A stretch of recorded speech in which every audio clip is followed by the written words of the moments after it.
The first one you'll see here is arugula that we have growing. We have some basil. Here's the kale. So this is different because you're growing things vertically. Yes. Yeah. Tell me about that. Yeah, so the cool thing about this farm is in such a small space, you can grow so much more because you're growing vertically. You actually grow about 2 acres of food in this 320 square feet facility. Christopher and Maria Rivera, avid gardeners, recently launched a new business called Farmaleaf. We weren't very happy with the quality. Sometimes when you go to a grocery store and you see that the produce there is not the best. So we wanted to bring an experience to our customers, not only a high quality product, but also a great service. Not only is everything grown vertically, but also hydroponically, meaning no soil. Farmaleaf uses less space and less water. Typically with hydroponic, you're conserving more than 95% of water. That's a huge benefit as well. And not only that, we also reduce transport emissions because we grow food very close to our customers. The food doesn't travel miles to get to the customers. What starts out as a seed and a little bit of peat moss quickly becomes this. This is a lettuce, actually a romaine lettuce variety.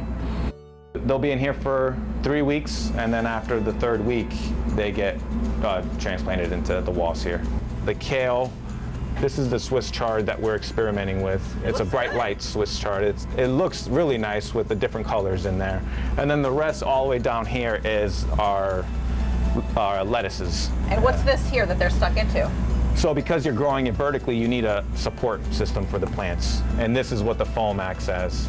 They grow in here with like wicking strips where they're wetted at the top. And so the whole strip is wet and all the plants get what they need right out of there. The lettuces will stay here for 4 weeks. Okay. They'll grow pretty full, large heads, covering the whole wall. You won't even see any of the black or the white. Oh, really? Yeah. And there's no chemicals, no pesticides? No pesticides, no herbicides. We try to keep it as clean as possible. And the fact that we can grow it in here, it minimizes the major pests where you don't have to use those things. It's a consistent 68 degrees inside all year round. And as for the light that mimics the sun outside, well, these plants get that too, for 16 hours a day.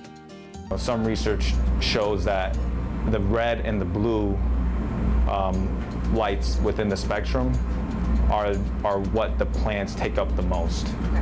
And because we can grow inside and we can control the light, you know, the idea is why not use the best stuff for the plants. So this is the final product that we get. We have our own label that we designed. Once it's harvested right out of here, it just goes inside these containers and then it goes straight to the customer. We do the harvest either same day, but at most day prior. So fresher than fresh. Yes, yes. And that's what customers say they notice most, the freshness. This couple plans on broadening their line, experimenting with different varieties of veggies and flowers, so look for much more for Farmaleaf in the future. But as for this type of vertical farm taking over? I wouldn't say it's the future though, to be honest. I think it's more of like, it's a supplement, right? I think traditional farming has its place, and I think growing like this has its place, and making sure everyone is able to get the good quality food that they want and that they need. So the future, in a sense, like it's new and it's gonna really take hit for sure, but not like that it's gonna replace or anything like that. I don't think it'll do that. We still need our good old-fashioned farms. For sure, for sure.